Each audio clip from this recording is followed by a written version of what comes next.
Sim, me tem visa agora que nós acabamos de reunir com trabalhadores, mas ainda está uma reunião com o representante de Dimas e DAO, também um representante do ministro e acerca da doutor de SVB e doutor de caso que não Henser e Salazar também está presente.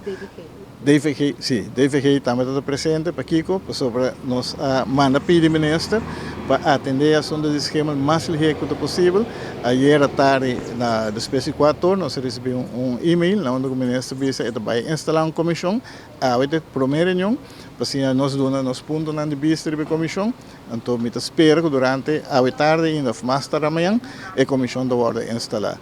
Para Kiko, para atender o problema do esquema. Nós sabemos, mas não sabe que no passado sempre é difícil quando tem problema de esquema.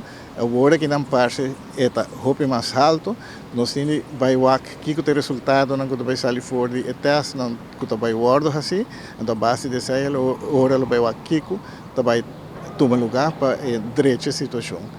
Pero para mais detalhes sobre o assunto de esquema, me prefiro passar a palavra para a pessoa que é experta no terreno e sempre atender com o assunto aí.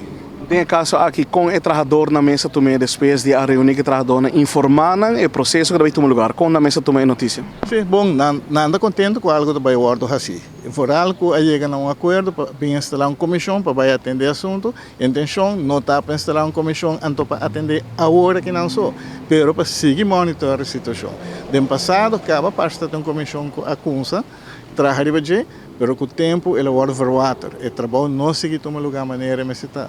Pero agora que na intenção está starta agora que não, pero está seguir mantendo ele. O trabalhador não está contente de você e me tem visto tem vários que tem problema com saúde, pero o que me vai determinar se tem a ver com esquema com esse problema de saúde que não tem.